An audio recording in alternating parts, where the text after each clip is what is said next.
From the Big Night Media Studios at the Boston TD Garden, this is the Word on the Street podcast, hosted by Mick Morrissey and Mark Goodale.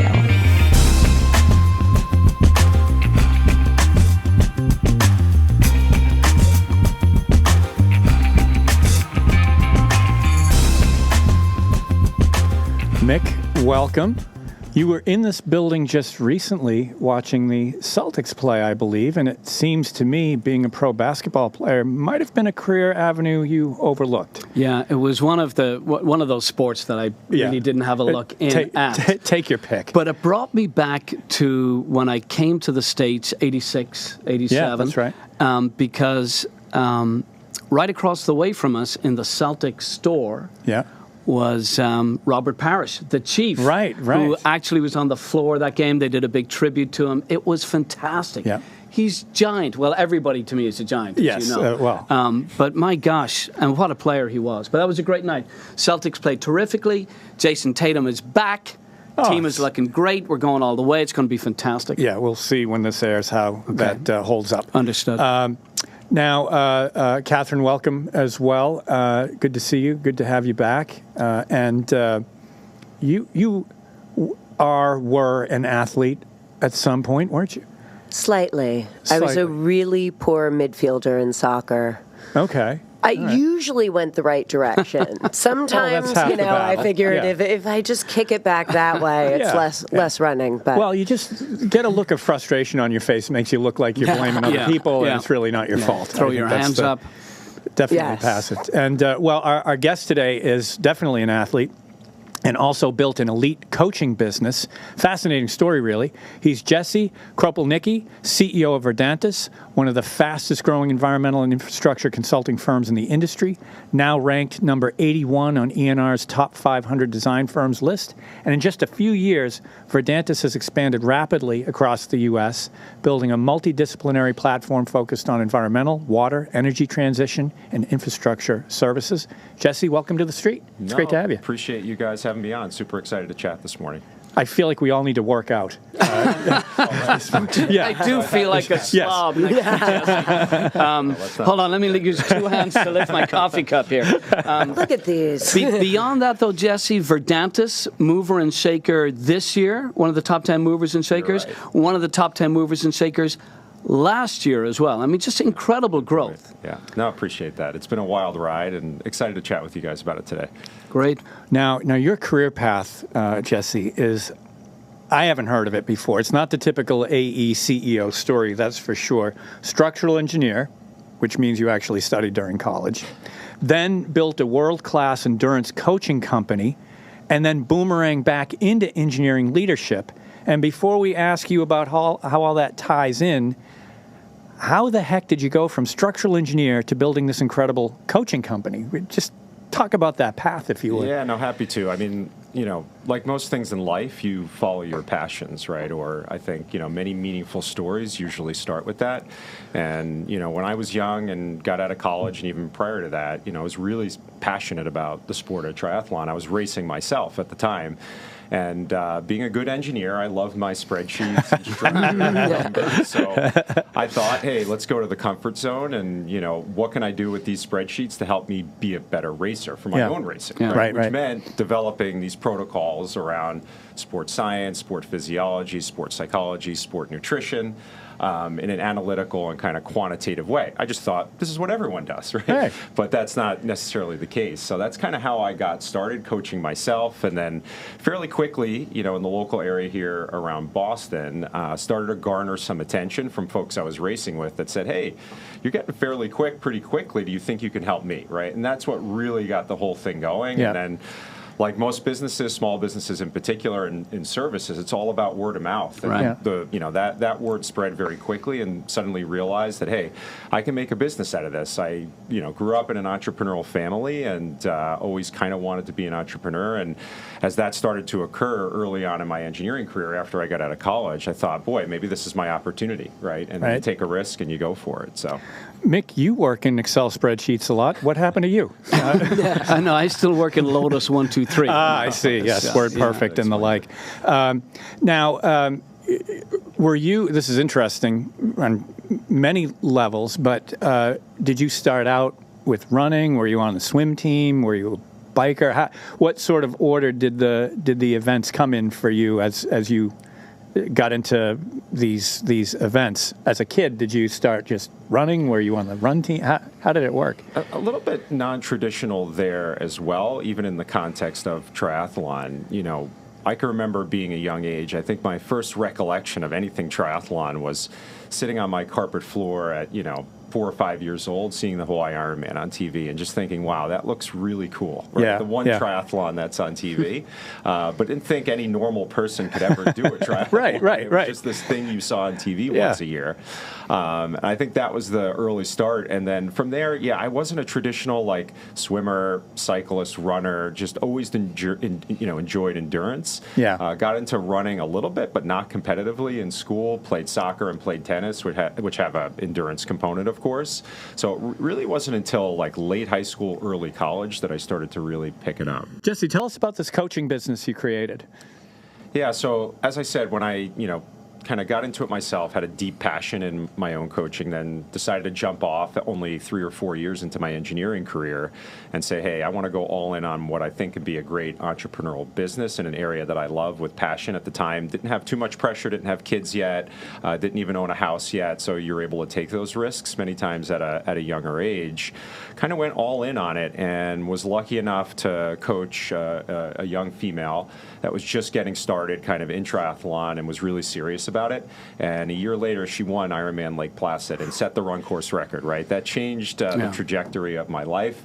It just so happened that her then husband was also kind of my right hand in the coaching business. So we kind of had a dynamic duo, as many companies have early on. You're not doing it yourself. So it was kind of the recognition of her win and then the help I had from her husband that really helped set the seed. And then pretty quickly after that, like I said, it changed the course really of my life. Started to garner attention from professionals all over the world that said, hey, wait a minute. First off, who's this woman that won this race and set the run course record? Because she was an unknown quantity at the time. And B, who the heck was our coach? And of course, then I started to get a lot of calls. So then pretty quickly, the trajectory was, let me focus on creating an inspiring brand in this area where it really hadn't been scaled before, that people really just wanted to be a part of. And then secondly, developing a roster of professional athletes where my passion was and working with them, helping them be great every day, which was also a great advertisement for the business, right? If they did well, age groupers and amateurs would want to get coaching from the same business. So that's really how it started to get going pretty quickly. Now, it didn't go in this order for you, but engineer, CEO, athlete, professional coach. It's almost like you were doing the thing and then leading and coaching the thing as a natural progression. But it's a calling. Both of those things are callings. Do you feel like one was more of a calling than another at some point, or you just go through those stages? Yeah, you just take it as it comes. I mean, you don't know exactly where the road is going to take you, obviously. If you had asked me 20 years ago, would I be sitting here with all of you running the business that we're running at Verdantas, right? No way I would have come up with it. But you do know that there's certain things you're passionate about and you follow those. And for me, it was really those two avenues, right? Really enjoyed the one-on-one experience working with athletes at a super high level daily. And that was a lot about learning emotional intelligence and managing emotions, right? More so than the spreadsheet stuff that it started with. So I had to learn a whole new part of my brain around motivation and human interaction and emotional intelligence with athletes all over the globe. And then the other half was, again, trying to scale a business in a space that had never really been scaled. And why? Because this was 25 years ago that we were initially doing this, 20 years before COVID, right? It was 100% remote business where it's really hard, the rest of the world learned, to create an inspiration and gravity towards what you're doing when you don't have a brick and mortar. So there were great skills learned along the way, but passion towards both. Yeah, and success changes for both. The definition of success changes for both. And Jesse, what would you say are kind of the characteristics that you have that make you an incredible endurance coach as well as a CEO of a 2,000-person engineering firm? I'm not sure what the answer to that is explicitly, but I will say whatever the answer is, I did not have it 25 years ago. Right?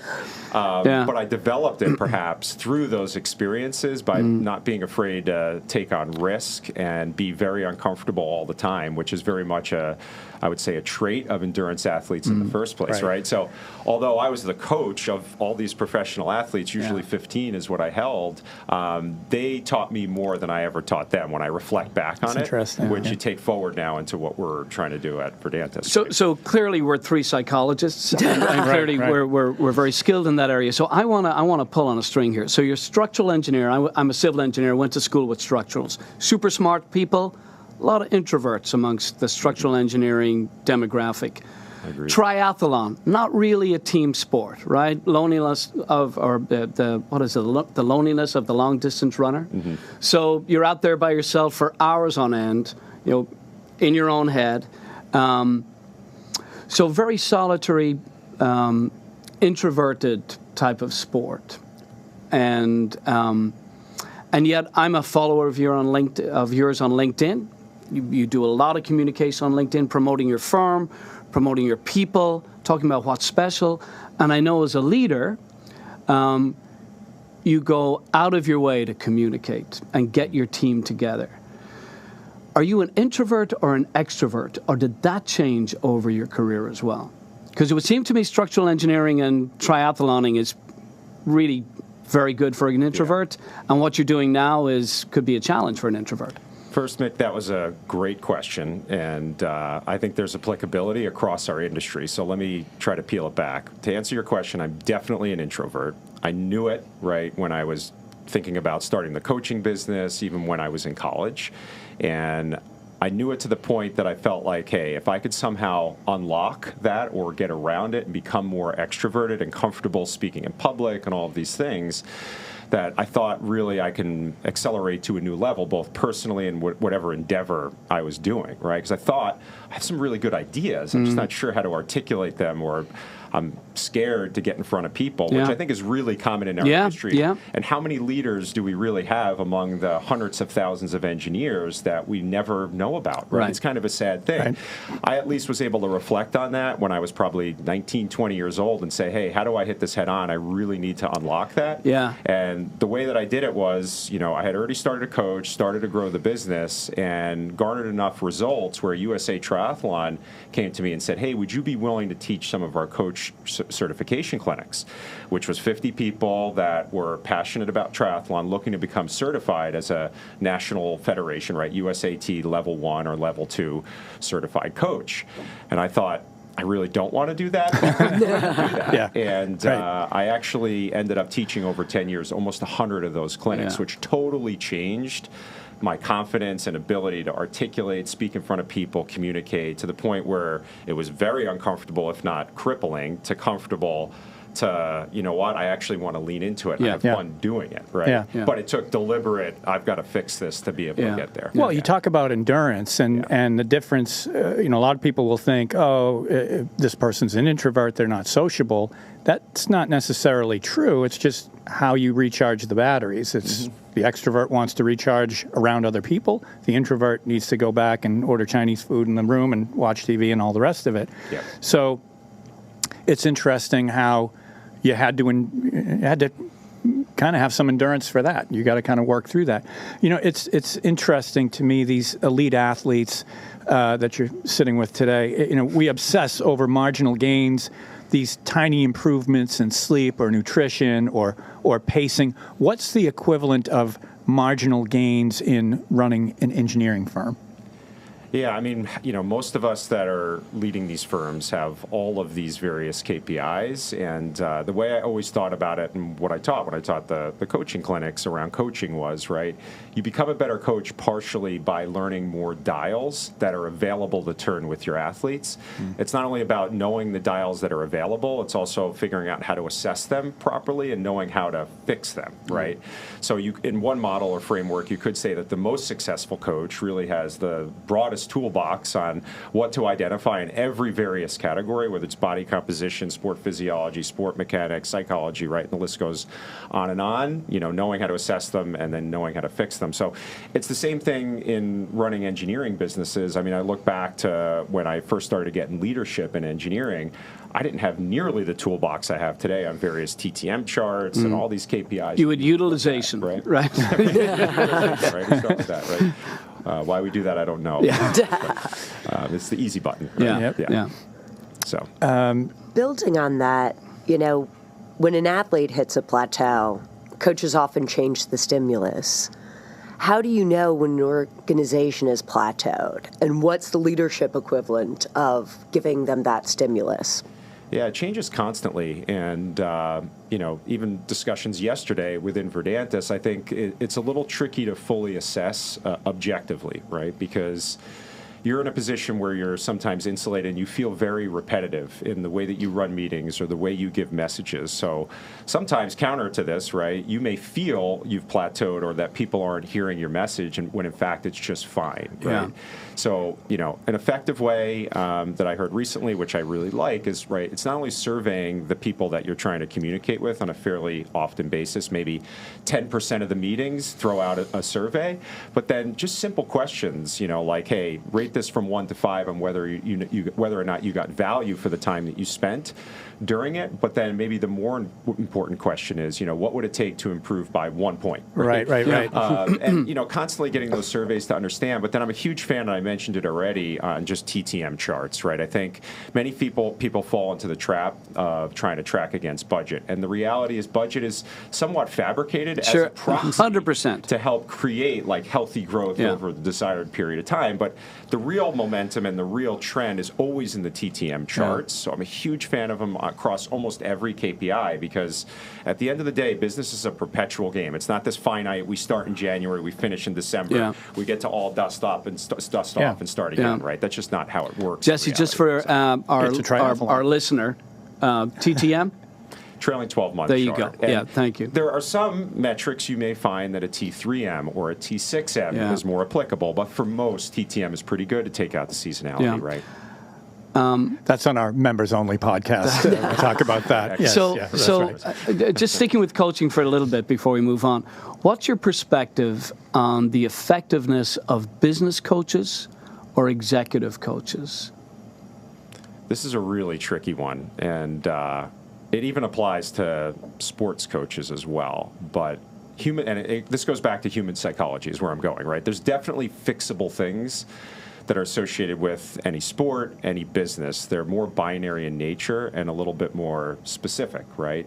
Where it becomes more abstract is around psychology. And it's arguable whether or not you can improve someone's psychology, or more so, how do you, right? Do you focus on weaknesses or do you focus on amplifying strengths? Yeah. And depending on the person, the human being, the business, the answer to that question is a bit different, right?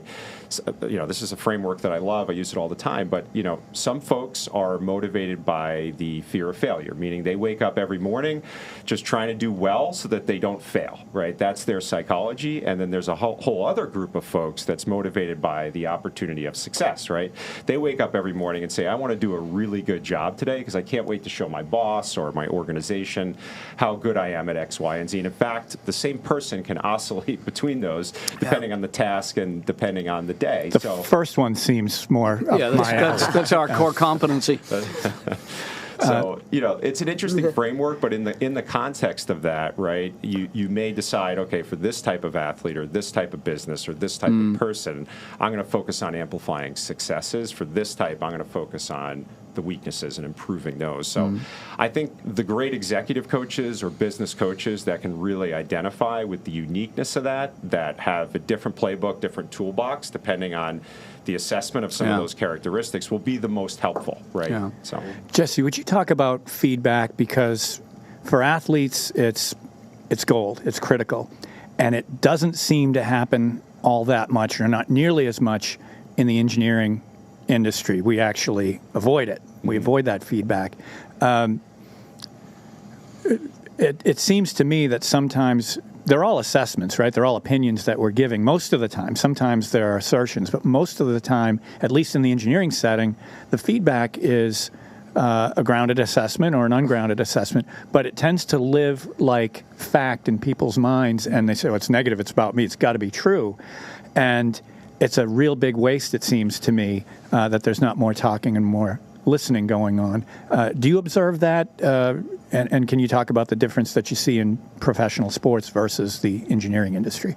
Yeah. No, another great question here.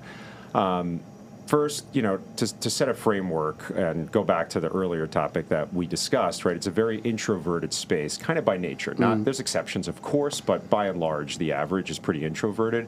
I think right there out of the gate, you're already at a disadvantage in terms of the comfort zone to be able to give clear and kind of authentic feedback in a two-way manner. So you have to be really intentional about it.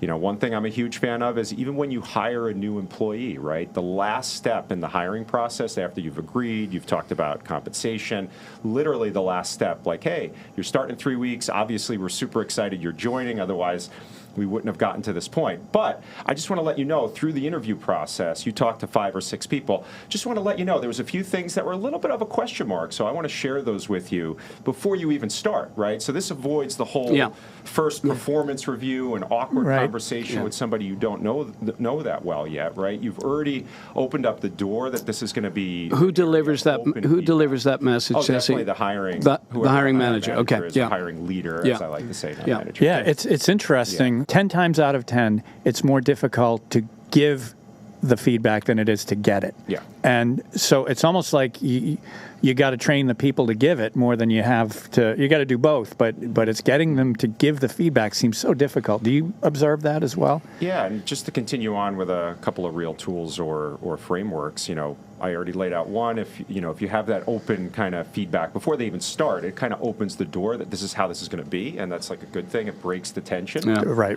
The other deliberate thing that I like to do is I set up a quarterly review, right? I call it a quarterly review with all of my direct reports, but that review is specifically focused on the human being, right? It's not whirlwind, and you have to police it to keep the whirlwind stuff out of it, because the conversation will always want to go back to the comfort zone of, oh, did you get this report out or this or that? You have to police it like it's important, because it is important, and focus it on the human being. So that kind of forces that reoccurring spot on the calendar that's there. So you make sure it happens, even if it gets rescheduled.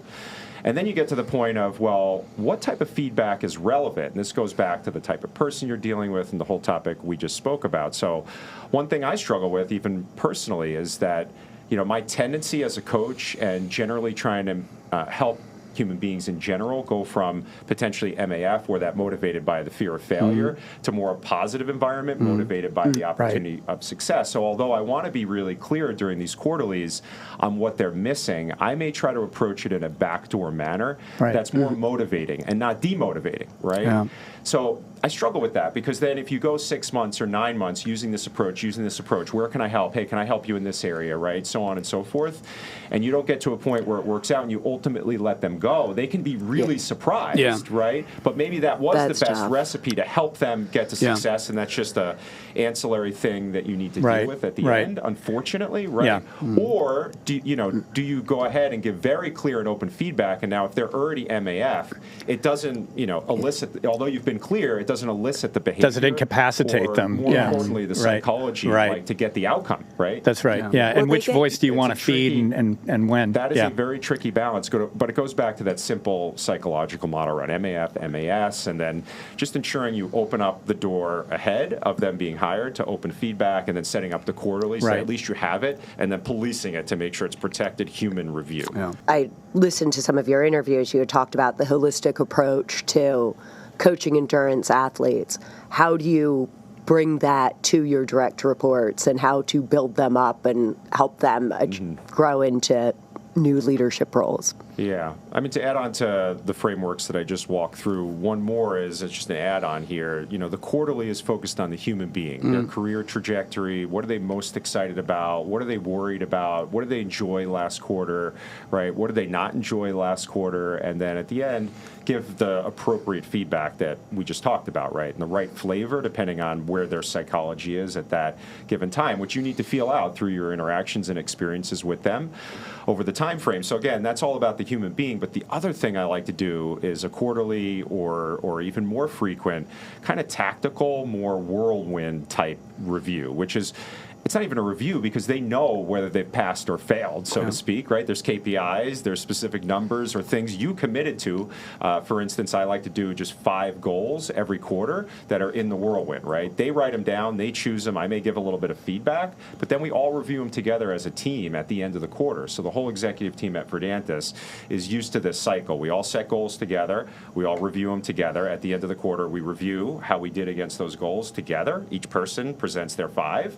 So they have responsibility not just to me, to their whole team, right? Which is a motivator. And then a week later, we set new goals for the quarter, and round we go, right? So you kind of have the human quarterly, that's one-on-one, and then you have the more tactical kind of whirlwind based reviews that are with the team because we're all in it together. Yeah. You have this great structure, but you still have to experiment within it and even outside of it, which makes it so fascinating. I mean, you're dealing with people. It couldn't be more fascinating. Yeah.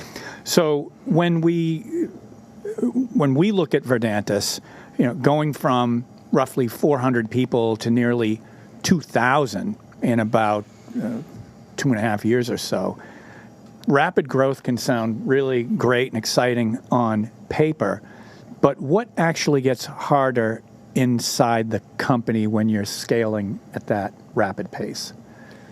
A lot of things. Take your pick.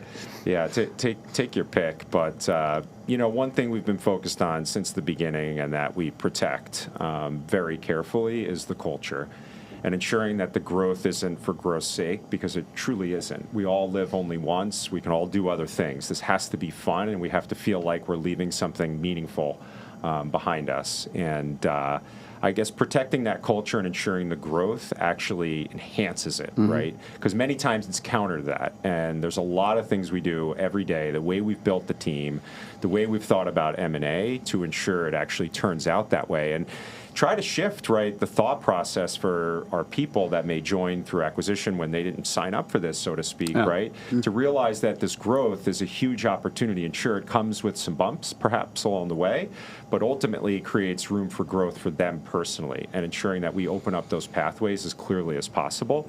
That's one of the biggest challenges that I think we've done, you know, quite well, among other things, as I said. So, yeah. You're one of the most, Verdantas has been one of the most acquisitive firms in this industry over the last 24 months, probably a little longer even. So your pace of acquisitions has been remarkable for us to observe and to have, to some degree, participated in. A lot of our discussion thus far has been, yeah, spreadsheets are great, KPIs are great, numbers are great, but the emotional intelligence and the people part is fundamental.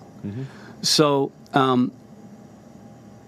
how important, so how do you bring that into your M&A approach and activity in general and on a case-by-case basis? How important is figuring out the mix, the cultural mix, whether the magic is there or not, versus the, oh my gosh, we could acquire this firm and make so much money, but you know it wouldn't fit with our team. Yeah, I mean it's paramount, and you have to be really disciplined, which can get difficult, right? If you run into a patch where organic business isn't doing as well, or you have pressure from whoever your partner may be, or other pressures that are going to vary on a case-by-case basis, you can easily make mistakes in the M&A decisions that you make. And And not to say we've been perfect, but on average, I think we've been really good. And, I can give you some thoughts around how we try to assess the cultural fit.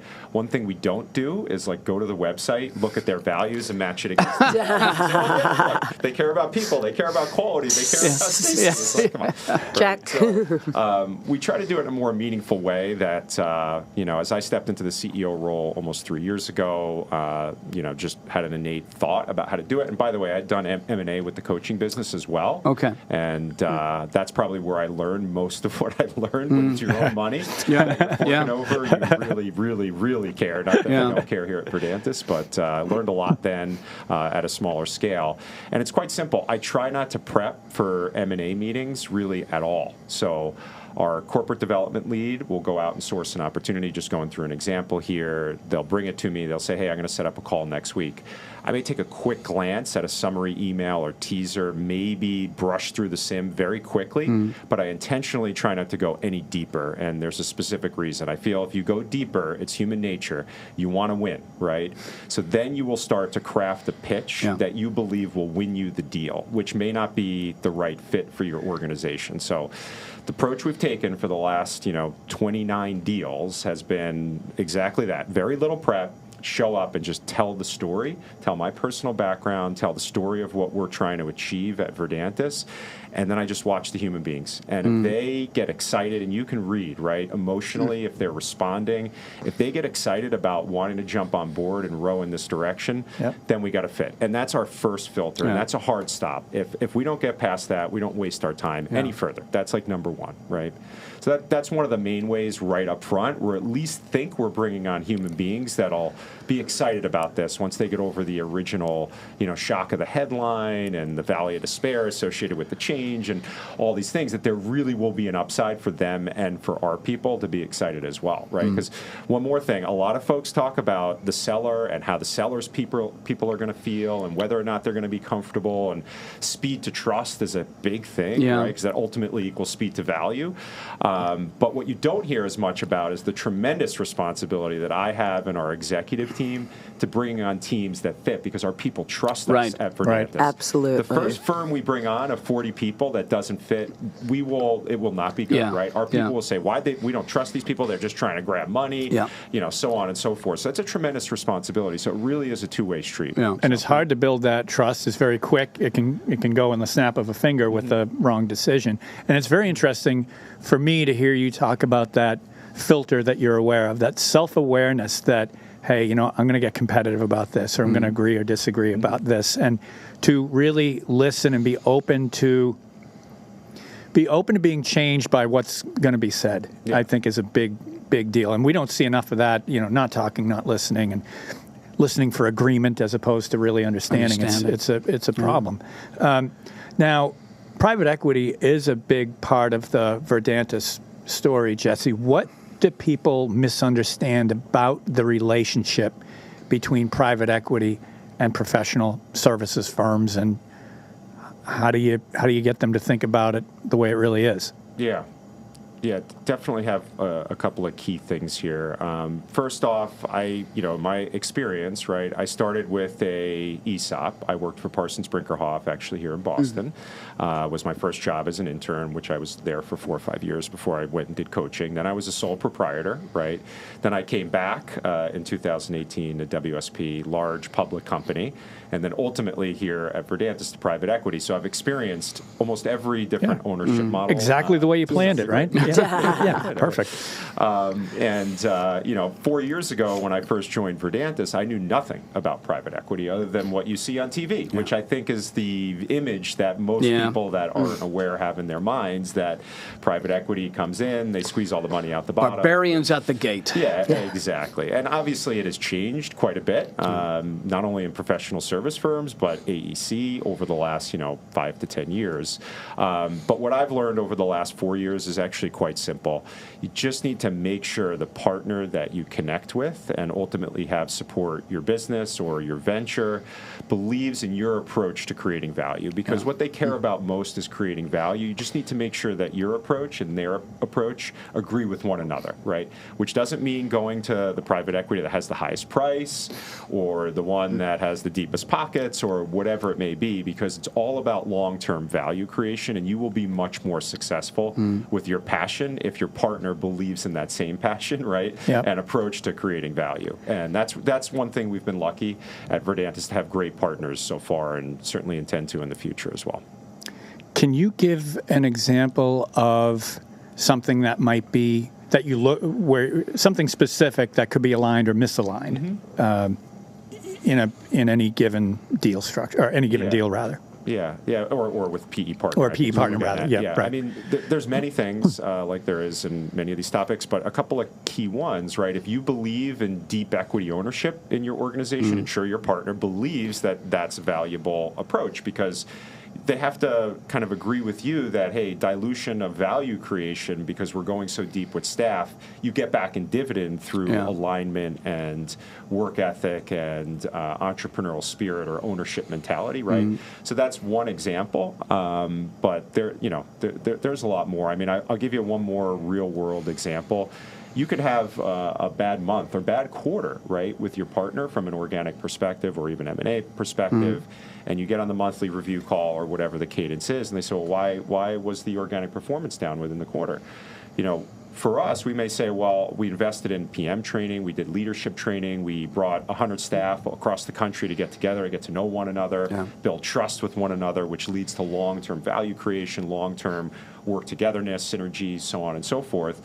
One partner may say, well, we don't believe in that utilization, right? We need utilization. We need to see the profit. The other one may agree with you and understand that long-term this is the right approach and creates value, right? So that's just another example. And it depends on the partner and their approach to creating value in businesses, right? Jesse, I want to go back to organic growth versus inorganic growth. Which is more important from your perspective?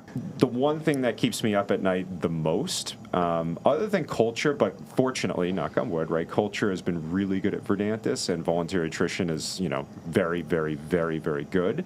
So it's quite stable. Organic keeps me up at night the most. I would say I'm the most stressed when I feel like organic is slipping. Yeah. Because, it goes back to TTM charts. Once you get 2 points down on a TTM chart, it gets really hard to turn that around. Yeah. And the reality is it's the lifeblood of everything we do. Same store sales, right? Exactly. And it's so easy to lose track of that, particularly when you scale rapidly and you're so focused on culture and building great systems for people.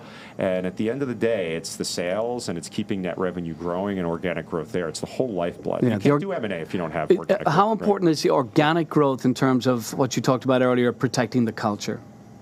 Do you see a direct line between both of those? 100%. Because, if you don't have, let's say there's zero organic growth, right? Very quickly, your ability to do M&A evaporates for the most part, right? You exceed debt ratios, so on and so forth. As soon as you stop M&A, people in the organization, at least the way we've built ours, right, they are so used to M&A as a growth trajectory and personal opportunity and excitement. If you shut off M&A now for 9 months, right, that'll start to dampen the internal culture. People will worry, well, what's going on around here, right? So on and so forth. The other thing is, of course, none of us want to be, just sitting around with no work to do. They want to be challenged, working on the biggest projects, collaborating with new colleagues, right? And again, all of it is really supported by organic growth. So I think it's just fundamental, and rightfully so. Although that's something I worry about the most, I probably should. Right? Yeah. And Jesse, you don't have to let that people problem keep you up at night. AI is going to replace them anyway. Perfect. But let's go to AI. Everyone's talking about it right now. Where do you think AI is genuinely going to change engineering workflows, and how is Verdantis preparing for that? Yeah, great question. Obviously a hot topic right now. I think the actual impact when it comes down to engineering-related workflows is still developing, right? And nobody really knows the full answer to that, and it's completely dependent on the service area and the discipline or the practice, probably, in terms of the pace of change or the pace in which it will impact. For instance, something like more rudimentary design drawings, let's say structural analysis on simple structures, facilities, that sort of thing, probably most likely to be impacted the soonest, right? Something like field data collection in boats and taking bathymetry, until there's robots in the field, we probably don't have to worry about that, right? So at Verdantis, we have a complete spectrum, kind of from the first example to the last example and everything in between. So, I think everyone more or less agrees that there will be impact. Again, it comes back to rate of impact and where. While the world and the technology is evolving and the answer to that question becomes more and more clear, what we've been steadfast and focused on the last 2 years is kind of three main areas that I think are going to be required no matter what, right? So number one, we need to build a culture of trust where our people are comfortable using these tools, right? And they're not afraid to go to them daily. They know how to, do good prompts, so on and so forth. At Verdantis, we have about over 80% weekly adoption of Copilot tools, which is really strong for our space. Impressive. We've been working on that culture for a couple of years now. Secondly, we wanted to make sure that we built a team that knows how to develop these tools, large language models, detailed data fabrics, even custom applications. So we've been working on building a team in India now for almost 2 years. We have almost 100 staff now in India, 35 which are focused and dedicated to software development and building these tools, right? And that's been a couple-year journey for us. And then thirdly, we need to make sure that our data is as de-siloed as absolutely possible, which has meant over the last couple of years taking third-party applications in many cases that didn't have an API to communicate the data back to us and building them ourselves on top of our fabric such that, hey, it may only be 90% as good, the product, or 85%, but now when we send data there, it's part of our fabric, right? So regardless of where the answer goes to your first question, I think organizations that have focused on the Venn diagram of those three, as the answer becomes more clear, we're ready to go, right? We'll be right there. Firms that haven't focused on those three will be left behind. It'll move so rapidly. So that's what we believe. Jesse, building on that, what's the biggest data problem inside most engineering firms today that people aren't talking about? I think it's that last little bit. I think a lot of firms that are trying to be digitally advanced, and rightfully so, it's a great first step, are relying on third parties and third-party applications.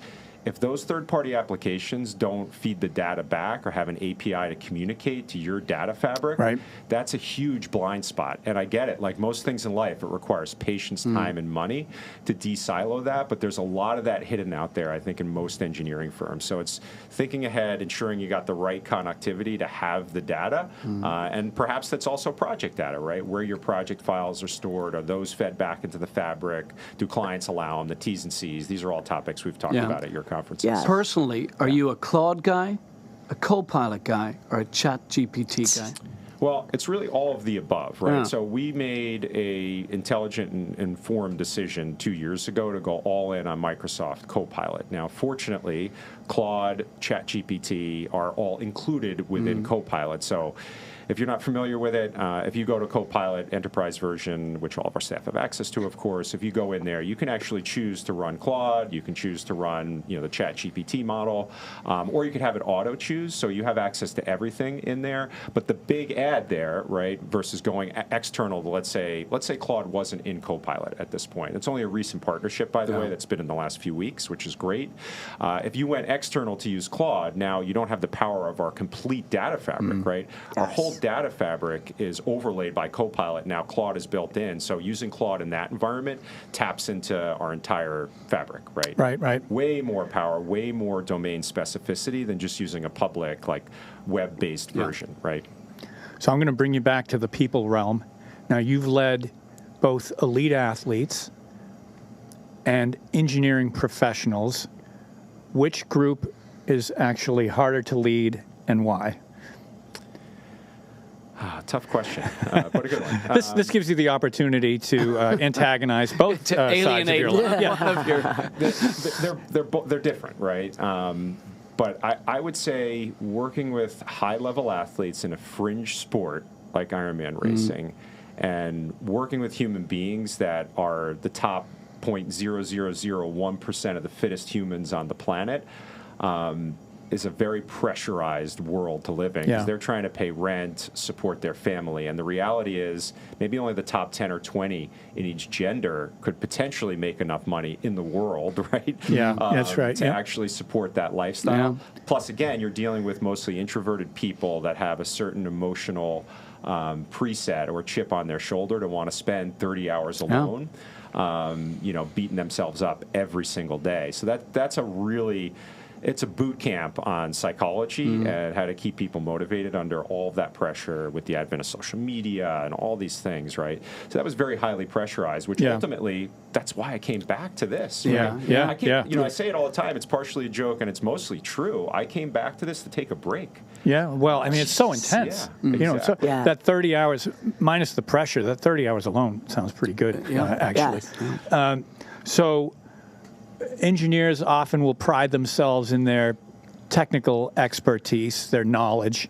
But you've said that human characteristics will become the real differentiator for firms of the future. Can you explain what you mean by that? Yeah. And what does that actually mean in practice?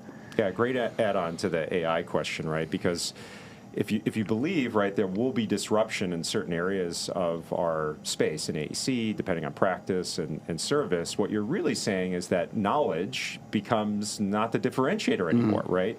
Whereas 20 years ago, even a decade ago, the best engineering firm, sure, it was always great to have not only the knowledge, but also the emotional intelligence firms that had both really kicked butt. But that knowledge piece is going to start to diminish because all the knowledge on the planet is completely available at our fingertips. So then you say, well, what will differentiate? And the reality is, the emotional intelligence, the inspiring culture, the way humans interact, not only internally at the firm, but therefore with their clients, right? That will never go away. So that becomes amplified as a bigger, it may have been 50-50 before, now it's going to become maybe 80-20, so on and so forth, which we feel we're well prepared for and super passionate about. Go ahead. So when you run with that, right, when you look at every website, everybody's got the same values, by and large. It's the firms that will actually live those values that'll differentiate themselves in that theory, right? So you can say we're responsive, but if you're not responsive, you will lose to the firm that's more responsive. And right? maybe worse what you just said, right? Here's another framework. I know I love my frameworks, but this one I like to think of as like aspirational intent, values on the website, then transactional intent. Yeah. And firms that align these two the best, right, will always create the best culture. And those that are far apart, it's the other way. It's value erosion right there. That's right. You're better off having no values. Don't display.